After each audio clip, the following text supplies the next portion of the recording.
Aí, valendo. Então vamos falar de geometrias moleculares. O quadro aqui está repleto de geometrias e todas essas geometrias imaginam que tem um átomo central na estrutura. É óbvio que eu posso ter estruturas longas sem um centro bem definido, mas isso é uma outra história que a gente chama de encadeamento. Nosso objetivo agora é falar de geometrias que tenham um átomo central, né? Tem um princípio. Tá? Nós vamos partir de uma lógica bem simples, certo? Se nós temos um átomo, é uma geometria pontual. O que significa pontual? É um ponto mesmo, né? Como se fosse um ponto. Eu vou pegar uma caneta azul para dar alguns exemplos dessas geometrias para vocês não enlouquecerem. Então, um exemplo de geometria pontual seria um gás nobre. Tá? Hélio.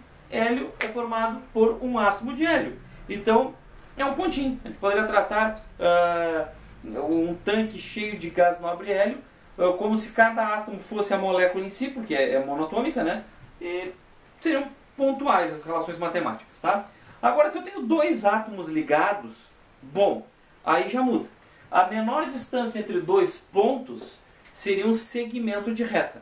Por favor, não digam mais que é uma reta. A reta se propaga ao infinito, tá? O segmento de reta que é cortado aí, né? Que tem limites. Então, se vocês tiverem dois átomos na estrutura, sempre vai ser uma linha, sempre vai ser linear. Independentemente se tem ligação simples, dupla, tripla, tá? Então, se vocês tivessem aqui H2, N2, O2, HCl, CO, não importa que tipo de ligação tem, tá? Todos eles vão ser lineares, né? A gente sabe que o H2 faz ligação simples, HCl é ligação simples, O2 é dupla, o N2 é tripla, o CO é uma dupla e uma coordenada, mas não importa, se vocês tiverem dois átomos, é uma relação linear, tá? Em formato de parece halteres lá de fazer ginástica, né?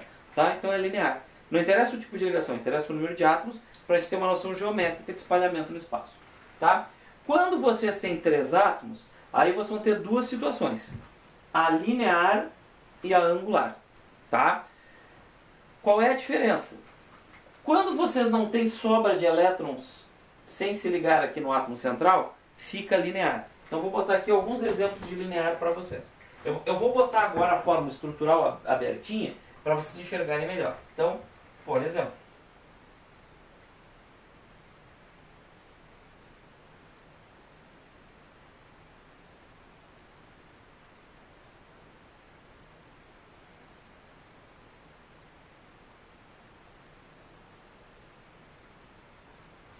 tá?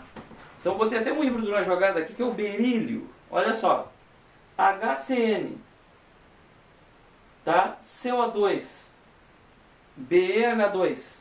Não interessa se é tripla, se é dupla, se é... tá? Se tem três átomos e não sobrou elétrons no do meio, vocês vão ter uma geometria linear. Agora, se vocês tiverem água, por exemplo, são três átomos, HOH. Olha o que acontece.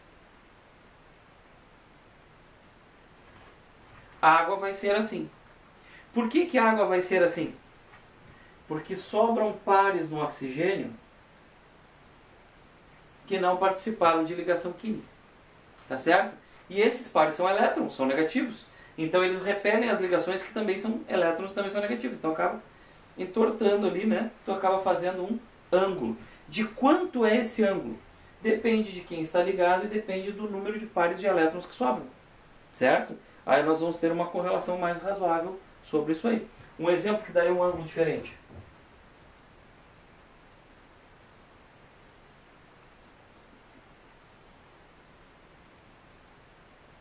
Ó. Aí. Tá? Sobrou par de elétrons aqui. Certo? Vai dar um ângulo diferente. Então, só para citar alguns casos aí importantes para vocês. Com 4 átomos, nós também temos essa encrenca. Tá? Olha só. Com 4 átomos pode formar um triângulo bonitinho aqui, ó, trigonal, formato de triângulo, ou pode formar uma pirâmide. Aqui na pirâmide eu não pintei as ligações para vocês enxergarem melhor. Ó. Esse átomo e esse átomo estão no quadro, estão na lousa. Esse aqui está projetado para fora da lousa. E esse último aqui está projetado para trás da lousa. Tá? Então nós costumamos representar isso aí de várias maneiras. Então, Um exemplo de molécula trigonal. Eu vou colocar aqui em cima, tá? Para aproveitar o espaço. Então eu posso pegar aqui o alumínio. Ele vai fazer aquele híbrido sp2. E vai fazer 3 ligações. Então eu tenho o tricloreto de alumínio, olha aqui, ó. Os 3 cloros na volta dele distribuídos em triângulo. Como não tem elétron sobrando no átomo do meio, é um triângulozinho, é trigonal, tá tudo bem. Agora, se vocês pegarem aqui esse caso, tá? E vocês lembrarem da amônia, ó, N, ela vai ter lá 3 hidrogênios na volta dela. Um projetado para frente, por isso que a gente faz esse triângulo pintado. E aquele pontilhadinho que vocês acham aí, ó, no livro, significa que aquele outro está para trás. Então formou uma pirâmidezinha. Tá? Bom, e com 5 átomos? Bom, com 5 átomos nunca sobra elétrons ali no meio, tá certo? Vocês vão ter uma estrutura tetraédrica. Então um exemplo clássico é o metano. Ó. Lembra? A amônia sobrou um parzinho de elétrons. Esse átomo, o átomo central e esse aqui estão no quadro. Esse aqui está projetado para frente. Por isso que aparece o triângulozinho pintado aqui. E esse último aqui está jogado para trás, ó.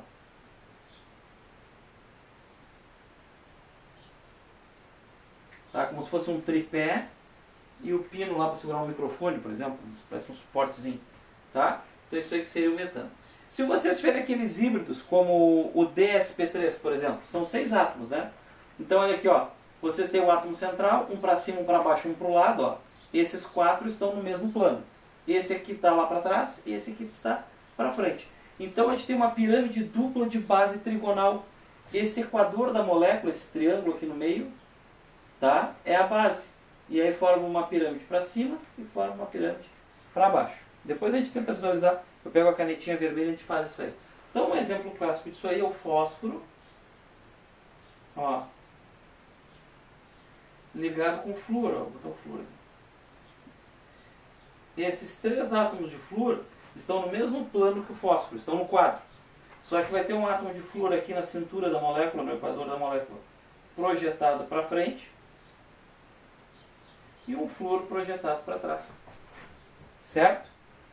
Bom, e a mesma coisa, 7 átomos, aquele híbrido D2sp3, vocês vão ter aqui ó, o átomo central, para cima e para baixo estão no mesmo plano, esses 2 para frente e aqueles 2 para trás. Então, exemplo clássico é o enxofre, tá?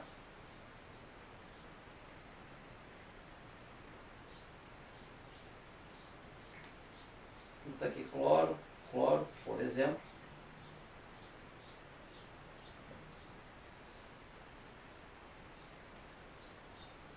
Dois cloros projetados para frente, 2 cloros para trás. Então, a base tetragonal, no caso até quadrática, que nós vamos ter aqui, fica no equador, no centro da molécula. E aí vocês vão ter, para formar uma pirâmide para cima, ó, se ligar todos os pontos, e uma pirâmide para baixo, se ligar todos os pontos. Tá? Bom, falando de ângulos de ligação, sempre que falarem em linear para vocês, ó, vocês vão lembrar da matemática. Se está alinhado, vocês têm um ângulo aqui de 180 graus, não é? É isso? Tá? Se vocês tiverem aqui um triângulo, o ângulo no vértice é 60 dentro de um triângulo. Mas se vocês pegarem o centro do triângulo até os vértices, o ângulo aqui é sempre de 120 graus. Tá? Então tem alguns ângulos que não vão mudar. Aqui na tetraédrica, o ângulo aqui, ó, entre quaisquer duas ligações é de 109 graus e 28 minutos. Tá? E por aí vai. No caso das moléculas angulares e das piramidais, tem um ângulo ali. Em geral é 100 e poucos graus. 104, 105 graus. Tá? Mas ele muda, é aquilo que eu falei para vocês. Dependendo de quem está ligado ali, pode dar uma deformada boa. Tá? Então a gente não vai decorar um ângulo ali, porque seria incoerente. Para cada caso seria um ângulo diferente. Então esses aqui a gente sabe que são fixos. No caso da bipirâmide, tem 2 relações. Então olha só, tem esses ângulos aqui, ó, entre as moléculas o quê? Entre os átomos que ficam no equador, na cintura da molécula. Aqui, ó, como formou um triângulo, vocês vão ter 120 graus. Só que aqui, ó, entre os átomos que estão para cima e para baixo e os outros que estão no equador, vocês têm, tem o equador da molécula e um bem para cima e um bem para baixo. Aí vocês vão ter aqueles ângulos de 90 graus, ângulos retos, certo? E aqui todos os ângulos vão ser de 90 graus, entre todas as ligações pertinentes que vocês acharem. Óbvio que daqui para cá é 180, daqui para cá é 180, daqui para cá é 180. Tá? Quando alinhar fica 180, quando atravessar fica 90 graus. Tá? Existem outras geometrias, gente? Gente, existem horrores de geometrias, tá certo? Mas essas são as fundamentais. A partir dessas aqui você consegue fazer todas as outras, tá? Pode ter uma geometria dessas faltando um pedacinho? Pode. Por exemplo, vocês podem ter isso aqui, tá? Sem dois átomos. Aí fica só parecido com uma letra T, assim, de lado. Poderia ter feito virado e tal. Existem variâncias disso aí, mas não são muito estudo que se tem para o ensino médio, tá? Para dizer a verdade, para o PAV, até a tetraédrica vocês já resolveram. Para o Enem, possivelmente. Aí se vocês vão fazer uma URGS, vão fazer uma escola militar dessas, onde as provas são mais difíceis, bom, aí 6 átomos para o híbrido DSP3 e 7 átomos para o D2SP3 começam a pesar também, tá? Então você tem aqui um compêndio bem completo de geometrias para colocar aí no caderno de vocês, tá? Por enquanto é isso.